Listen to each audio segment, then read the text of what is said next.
Hey guys, Infidel1258 here. Today I want to get into another frequently asked question video. In this video, I'm going to tackle a variety of comments that I just randomly found through my comment section. If you want your questions answered, drop a comment on any video. Every now and then I go through and I check them. When you leave your in-game name, also I'll send you a little thank you after if I answer your question. And in this video, we're going to talk about whether or not at these prices it makes sense to buy SPS and even DEC, why or why not. We're going to talk about when will card prices pump and what is the ghost card nerf going to do to that in the near future? Is it already affecting prices? We're going to talk about back to basics again and a couple more tips around speed and around how to kind of win in that mode. And lastly, we're going to talk about buying land. And I actually buy some land in this video. So stick around, stay tuned, like and subscribe. Thanks guys for your time and attention. Have an amazing day. God bless. Kenneth Louis. I'm going to say lie. I'm going to say, yeah, Kenneth Lee, I think. Great content as usual. Would now be a good time to top up on SPS or DEC? Okay, first of all, thanks for the support, and you've been sub 4 months. That's awesome, dude. This question feels almost meaty enough to do like a separate video on by itself, and that's why I'm doing this. But it's not quite meaty enough because there is really a quick answer, and there's also like a deeper answer, and maybe we need to go on to a deep dive of it. Well, I'll think about that, but. That's why we're doing this FAQ, because you've got me excited enough about answering this question, but then I do think we need to keep going because it's going to feel short. So here's the thing. I feel very strongly that both SPS and DEC will likely pump, and I feel quite strongly about that. But don't stop listening there. Keep listening. This is really important stuff. It's going to, that's all contingent on my vision of the cryptocurrency market actually playing out. And if you haven't checked out Marketplace lately, Live Coin Watch, Bitcoin is in free fall. We're down to 32. We've been falling for, 3-4 days now. And everything is melting down with it. Like, look at these XRPs down 7% today. ADA down 11 today.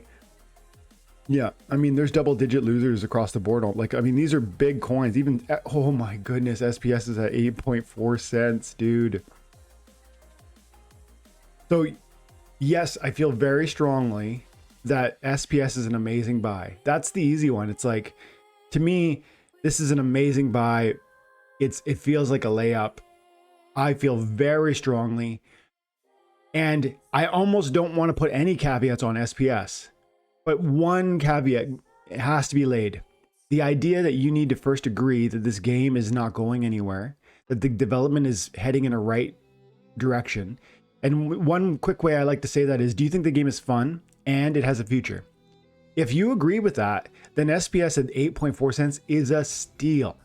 Because all of the development, like when I say that word future, what I mean is the development plans, the trajectory of what the team is aiming at. If you believe in that and you're excited like I am, wow, 8.4 cents for SPS is an amazing price. Now, technically speaking, I don't, I can't analyze the technicals on the chart, so I can't speak to you about, is it going to slip down to 8 cents? Is it going to go down to 7? I don't know. And I don't care. For me, looking at a game from a macro level and understanding that I like the game and that I think it has a future, that's enough for me to then say SPS, for me, is a strong buy at 10 cents, at 8.4 cents, at 5 cents. I don't care. 1 cent. I actually said in previous videos, I think SPS will probably go down into like 1, 2, 3 cent range. But I think that's in the full bear market that I don't think is here yet. And so let's swing back to my earlier point. I started this conversation saying I think SPS and DEC are probably going to spike really hard in the near future, but it's based on my expectation of what is happening in the marketplace. I believe that Bitcoin is still going to have another leg up in part of like one more retrace. That's what we would call it, a retrace, because it's not actually going to pump into new highs, in my opinion. It's actually just going to retrace a little, and to the point where people are going to start to feel like it's going to go into a new high. So it could make it 50,000, 55,000. I don't know what number, but like a much bigger number, to the point where we start to get exuberant and excited. and then it's going to fall hard, and that'll be the kind of the bear market is here. If it doesn't make it into a new all-time high, that's the key. If it doesn't make it into a new all-time high, then we are officially in a bear market, and that would be the moment, at least historically, where altcoins have gone wild. They've gone ham. And so 4 years ago, XRP moved from 25 cents up to $3.80 in 2 weeks. That's the sort of movement you can expect from altcoins that are significant, that have development, that have a team, that have a community. XRP is one of those. And I think SPS is one of those. And I think actually DEC is one of those. Now, DEC is different because of its, its stable coin thing. So that's why we spent the first 5 minutes here talking just about SPS, because SPS is, in my opinion, different than DEC. But I think DEC can benefit from some of that same exuberance and energy, even though it shouldn't. Like, hear me there clearly. DEC should not pump, but I think it might. And so, should you buy DEC? Should you buy SPS? I actually think SPS is a great buy at this price. But again, do you believe in the long-term development, the fun and future of this game? Yes, then this is a great buy for SPS.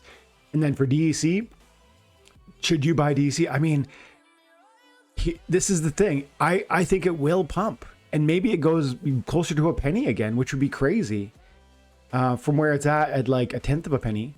But that doesn't actually mean that I think it's a good buy, because I actually think it could go, it could fall well below peg, and that would be totally normal and fine and appropriate. And that would be when I would want to talk about buying DC. So right now I actually wouldn't buy DC, even though I just said, and I actually believe it might benefit from the altcoin pump that I actually think is yet to come. And if you want to ask more questions in another video, I've talked about why I think the market is going to behave as I just described very briefly here, but there is logic behind it. I actually feel that there's good reason to believe what I just outlined. And that's what I believe. And that's how I've positioned my investments. And so I would buy SPS, and I'm going to look when I'm done this video, I'm going to see if I could maybe pull the trigger on something. But the problem is a lot of my assets are in Hive, and that's taking a beating too. So then it's like, I'm not sure I'm actually, proportionally speaking, I probably am getting the same amount of SPS that I would have a week ago, 2 weeks ago, when the Hive was much higher too. So that was, that's the answer to your question. Thanks for the question. Let's move on. Did you leave your, no IGN. Can leave the in-game name next time. Powis. I've just started a mini blog series on my blog where I detail the change in prices in the last 60 days. And whilst I have only done 2 blogs at the moment, fire and water analysis. Fire, I saw no real change, but water, I saw double-digit increases. I was shocked that summoners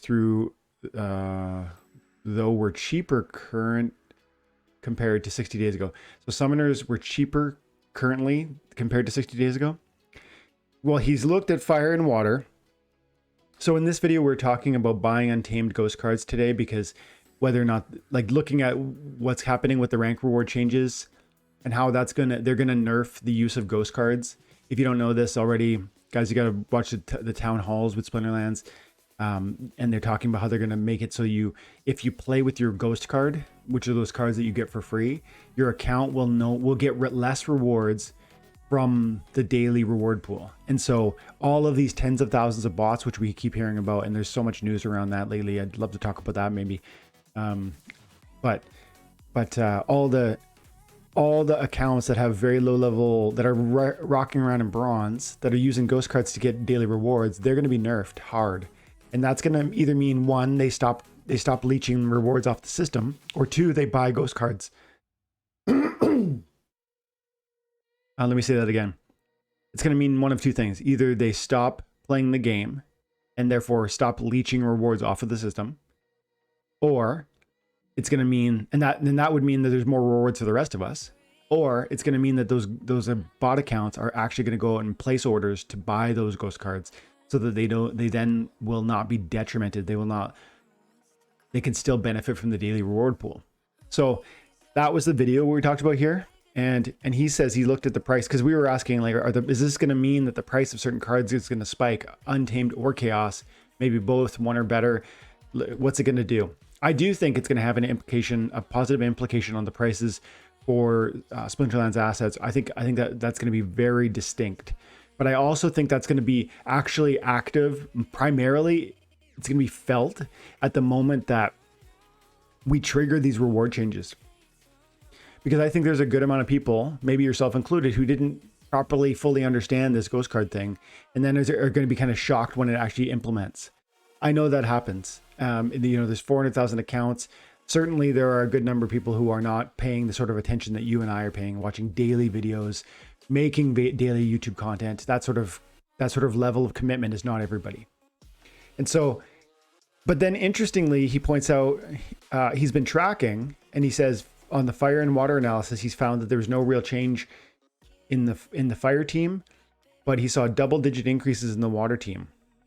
That's interesting. I wonder if that's what's already happening. Do you know what I mean? Like, is that people preparing for the ghost card nerfs, or is that because there's actually a higher win rate on Kelly or Frendel, and maybe people are just gravitating toward that team? Because you can come over and you can see stats on summonerlab.com, and you can arrange by chaos. And check this out. So at every level, the data is skewed. You got 611,000 battles, and Kelia gets a 52% win rate, which sounds like compared to these ones, it's lower. But look at how this actually works. In Novice, which who cares? Novice is totally useless. Like, okay, watch this, 611,000 battles of all. And then in Novice, where you get no rewards anyways, there's 540,000 battles happening at that level with these. So this data, throw that out. Do you know what I mean? Like, who cares what's happening in Novice? There's no rewards being paid for it. So this data is entirely irrelevant. Now, skipping up to Bronze, and watch what happens. Kelia starts to define herself as a leader amongst the Chaos Legion summoners. Sure, General Sloan is actually not insignificantly better. Like, I mean, that is significant amount of difference. A good 5% buff, 4.5%.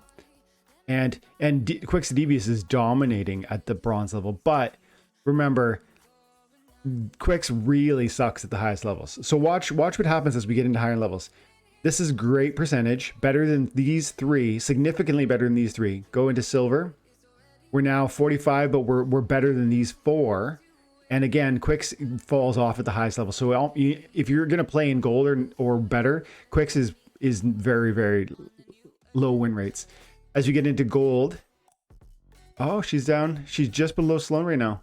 She's traditionally she's fighting in this spot. So she's a lot better than Tarsa. She's actually a lot better than Sloan, Obsidian. And look at that gap closing with Quix. And then as we get into Diamond, she's the winner. And so and by a lot, like 3.5% there, and then 6% on her, and 10%. Like, do you see how dramatic the win rates have changed? So it's like from silver up, Kelia is very strong. And maybe the fact that she's strong in silver is actually the most interesting point, because that's a lot of accounts that are out there. Look at 30,000 battles. I think this season in Silver League with Kelia, with these summoners, and with Kelia 5,200. And so that's a lot of data. That's a lot of accounts. And maybe they're buying Kelia up, and they're buying the water team up, because the water team is particularly powerful at that level. And then as we saw gold and silver, it's still, gold and diamond. This is one of the most successful summoners and one of the most successful teams in this current meta, especially in the modern league. And so I'm asking the question to you, because you're the one journaling about it, Powis.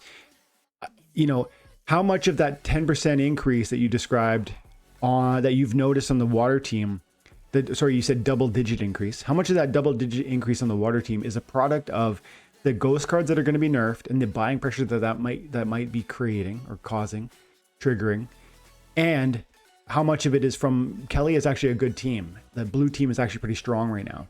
I'm not sure. there's probably both of them feeding into it, isn't it? I mean, it'd be an interesting topic for you, maybe you to blog about. I think there's probably both factors are happening. And I do think you're going to see a spike in Untamed and in chaos cards that are necessary, especially ones that are functional at bronze around and silver around the time that we move into when we actually implement these rank reward changes. So great comment though, dude. Thanks, Powis. David Prendergast, been here for a while too. Yeah, 2 months.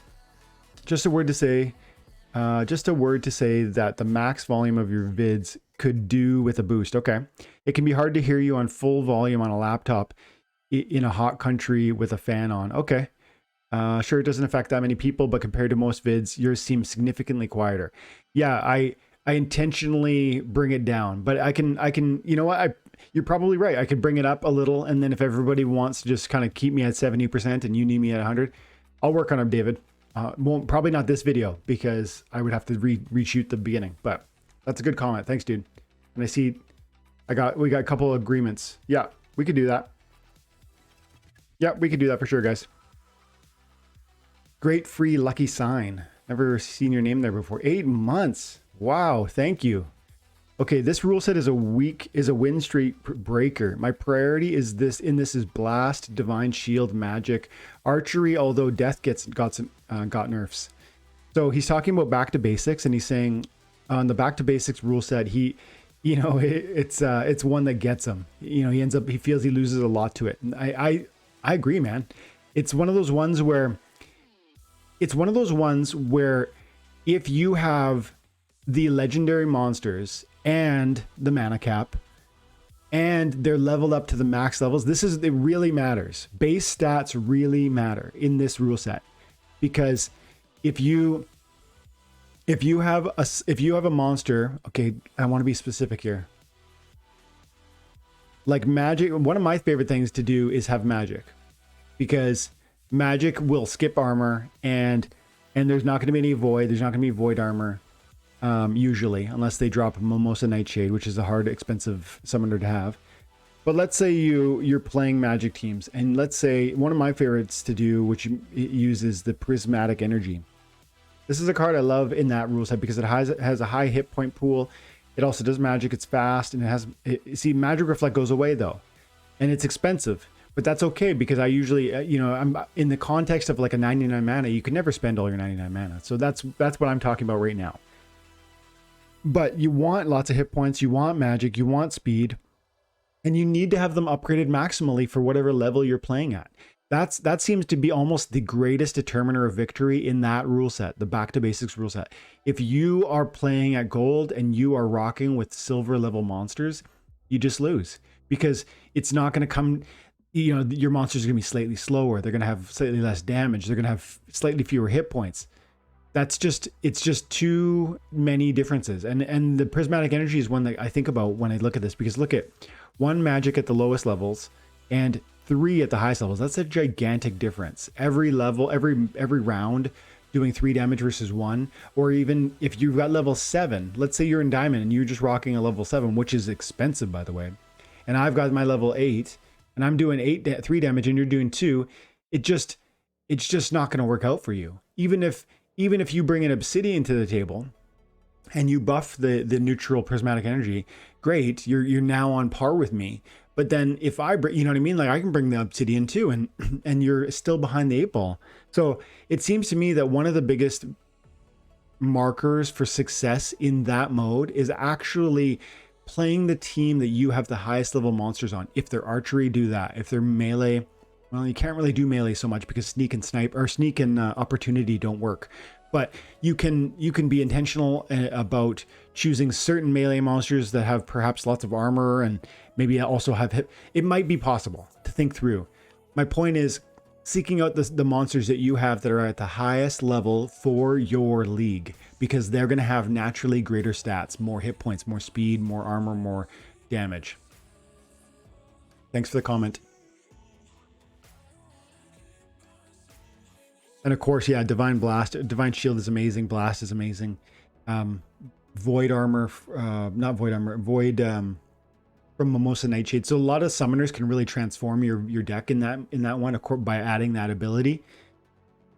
But you know, you're talking pricey. Even the Divine Shield from Lorna is $10 per BCX, and you're going to need 25 of them. So you're talking $250 to get a level silver Lorna Shine. Or, you know, Jotun is super crazy expensive. Mimosa Nightshade is a little bit less expensive, but still you're talking hundreds of dollars. Where do I buy land? Kendall says. And how should I buy it? I want one plot. Hive chain, I'm sure, but I'm not familiar with it. Show me how, or direct me to a video you have shown where you show it how to. Thank you. And there are a couple commenters who helped with that, but I can quickly say, Kendall, the way that you would buy land is you would pop over to, the best way is to, first of all, you need to have your Hive account sorted out. Like when you buy a Splinterlands account and you give yourself a name, that becomes a Hive name, and it's actually a Hive account. It's a Hive wallet. You can blog with that account. You can earn Hive, and you can earn SPT on Splinter Talk. There's lots of utility that you might not even be utilizing, but once you sort out your Hive account, which I do have a video on, I think it might be called like secure your Hive or something like that. Optimize your Hive or something like that. I think it's secure your Hive.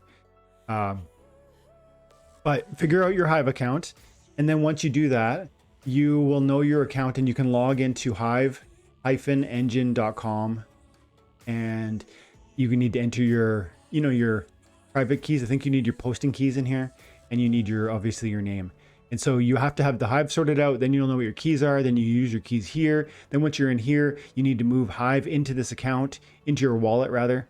And you can deposit right here. You go wallet, deposit, and there's fees associated with that. There's a 0.75% fee on deposits, and then there's actually if you ever put value in here and then try to remove Hive, there's another fee that you're going to eat, but you don't necessarily have to, you can dodge that by, like, you won't have to pay a fee when you buy. If you come in here with Ethereum, you pay that fee I just showed you. And then when you come in here and you search for plots, they're right there.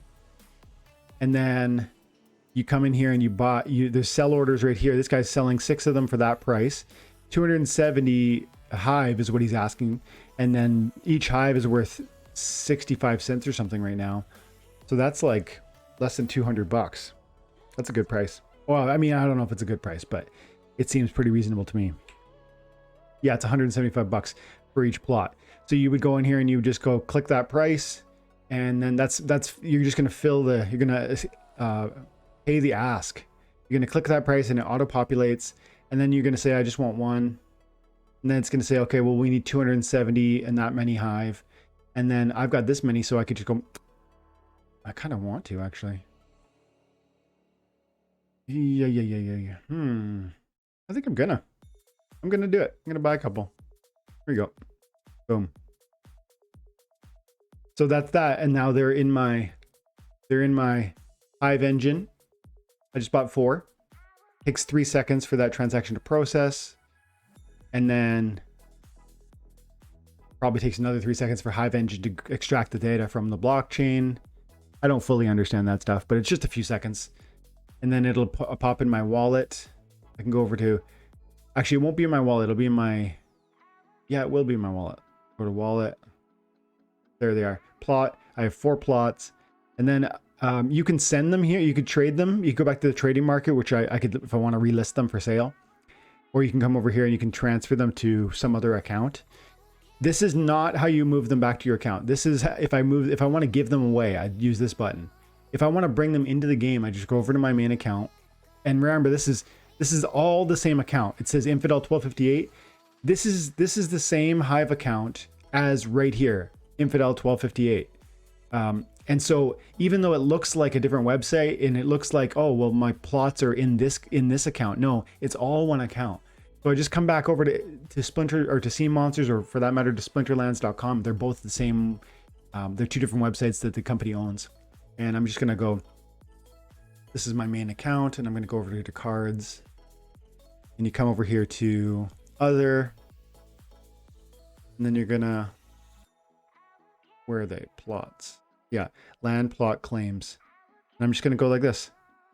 Tokenize. And I've got 4 of them on Hive Engine. So I'm gonna bring them over here so I can start getting my daily rewards. So I go quantity 4. They're on Hive Engine right now, and I want to tokenize them. That means like bringing them back into the game. This will convert 4 packs to Hive Engine tokens, where they will be traded on a decentralized exchange. You can convert them back. Oh, hang on, that's not right. Deposit. So that would have sent 4 of my in-game tokenize would have sent the 4 of these that I have here over to the exchange, but deposit then. Yeah, here we go.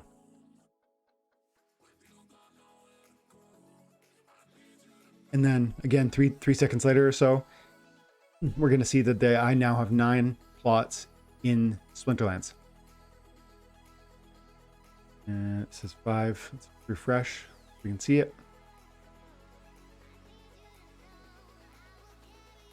There. Land plot claims 9. Yeah, I mean, I think it's a great price at this point. I think land will be worth a lot of money. And that's like a whole separate video. I've done tons of videos on land. If you want to know my arguments around why I think land is really successful or has interesting, represents an interesting opportunity, I would encourage you to just go into my video archive and search the word land or Splinterlands land or land plots or something like that. You're going to find probably 3 or 4 videos that are detailed about this topic. That wasn't really your question, so I'm not going to go there. But it is quite simple as long as you know how to get your Hive keys. And there, I did a video on that. Let's quickly, let me see. Keys. That's it right there. Hive no, that's not it. How to link Splinterlands to Hive. That's it, okay? From October 14th, 2021, I did a video. It's a 10-minute video, and it's called How to Link Splinterlands to Hive. If you know how to do that, then you know how to use your keys. If you know how to use keys, you can use Hive Engine. If you know how to use Hive Engine, you can buy those plots. There you go. I'm gonna get going soon. I'm gonna try and do, let's see, how long have we been going? That's about 26 minutes. Let's try and do 3 more questions if they're short, or 1 more big question. Stay in your own lane with speed was one of those nuggets that only comes along once in a while. Brilliant comment there. Yeah, man, thanks. Drillith is talking about in this video, again, the back to basics rule set. One of the things that I like to think about, and I said in this video, is the idea that if you're gonna formulate a team, think through how it can be unified in vision. You don't want 5 different attack variables. Like, imagine a team that has 1 melee monster, 1 magic monster, 1 sneak attack monster, 1 sniper, 1 opportunity monster. That's 5 different monsters, and I think 2 of them are going to attack the front position, and then the other 3 are going to attack a variety of other locations. What's that going to do? Are you likely on the first round to kill the first monster, the main tank, with 2 attackers?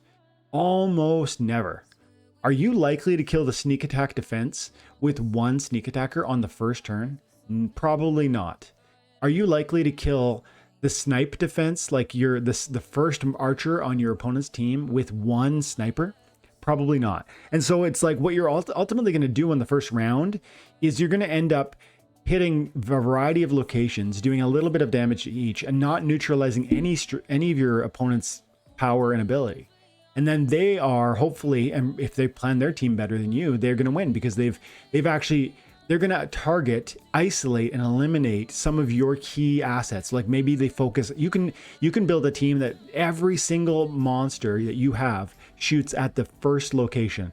And if you do that, what happens? You have a better chance of deleting your opponent's main tank. And then what might that do? How might that snowball into victory? And in the comment, he's actually talking about the speed. I said stay in your own lane with speed. And he's appreciative of that comment. But it's this idea of having a unified vision for what your team is doing. because it's not just about speed. It's about what type of attack are you using. Magic, archery, melee.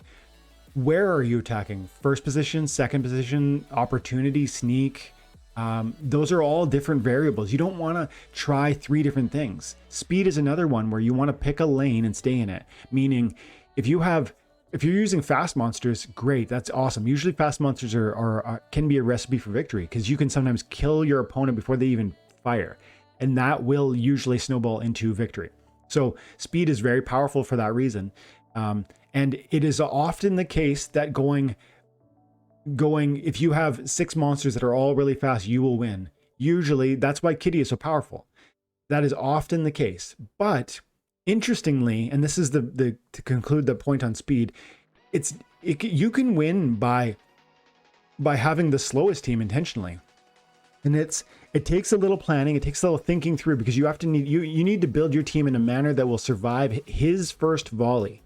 But if you get past his first volley and then you drop 5 or 6 bombs of your own, all consecutively, and picture this, with no opportunity for his team to heal, to cleanse, to triage, to repair, because you've already let him spend his whole turn, that is going to mean that all support monsters on his team are now useless.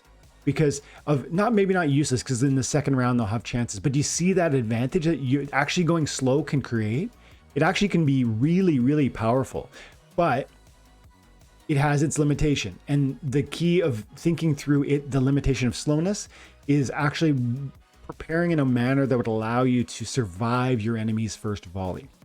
If you can get through that, often going slow can be very devastating. And actually, one last thought on that. It's so important. I actually think it's the most important thing that you not split. Again, just like I said at the beginning of this comment, you don't want to pick one front melee, you don't want to pick one sneaker, one snipe, one opportunity. That's just going to be a diversity of attacks that's not going to eliminate your opponent.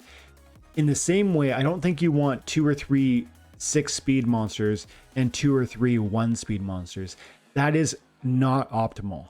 That is actually probably worse than doing 6 slow monsters. That's what I meant when I said stay in your lane with speed. It's like, just commit to the slow move or to the fast move, because if you go 1 or 2 or 3 monsters that are really fast, you're going to hit and probably wound but not kill your opponent. And then they're going to have a chance to heal, repair, triage, and cleanse. And that's that way that your first attacks get neutralized. And then your second volley comes and maybe they are now not enough to kill because of that triage, repair, heal, whatever happened there. And so I find in all things of this game, it's about picking a lane and running with it. Whether it's, I'm going to go hard at his main tank, that's a great strategy. Whether it's, I'm going to do 3, 4 sneak attack monsters, that's a really powerful approach. I don't like multiple different angles. It just ends up usually losing. Thanks for the comment. So that was a bit longer than I thought. But let's get this. K Dream says, what's a ghost card? So King Bo, thank you for answering. So did THC. But just quickly for the video. And again, guys, there's never a stupid question, because here's the thing. I know for a fact K Dream's not the only one that's wondering this. And maybe, just maybe, the next person's not gonna read this. Watch that video and read K's comment and King Bo and THC's,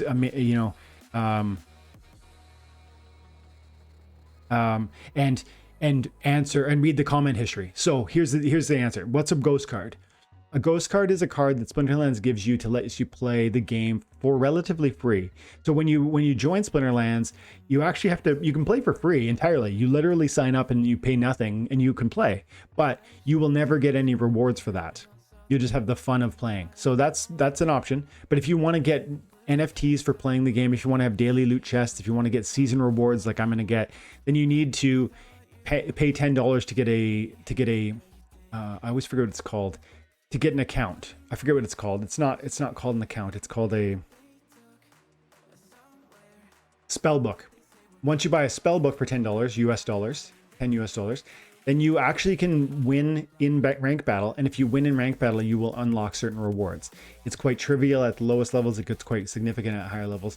But either way, some rewards for playing a game is amazing. Now, when you start the game and you buy that spell book, you are going to own no cards, right? You just started, you don't own any of these cards, but they'll let you play with, they're going to let you play with certain cards that you don't own. This here is grayed out because I actually don't own it, I guess. That's weird. It's an alpha. It's showing the old alpha. Oh yeah. Hang on a second. This is my main account. This might not be the best example. Let's go over here. 1258 cards. So here we go. This account has far less cards, therefore it's going to show you more starter cards. See this little S right there? It says starter card. This is a card. This card is a starter card which may be used in battles even if you do not own a copy. To see only cards you own, change the filters. And so I can play with this card in any battle. If it helps me, I can choose to select it, but I don't own it. And in the future, in the very near future, the rank rewards are being changed in a big way where if you play with these cards that you don't own, then you will not get rewards. And so that is the new big thing around starter cards. And so you're going to hear people talking about starter cards, or sometimes they call them ghost cards because look at how it's a little bit translucent. You see how it's a little slightly less bold in color than this card, which I own. And so you'll hear that term starter card or ghost card. It means the same thing. And you're also going to hear ghost nerfs or starter card nerfs. That means the idea that in the near future, rank battle rewards will be diminished when you use these cards that you don't own. And so the game is pointing us toward an economy where you need to actually own the assets in order to benefit from the game. And so, yeah, thank you for the question. And guys, thank you so much for your time and attention. I'm going to leave it there. Have an amazing day. God bless.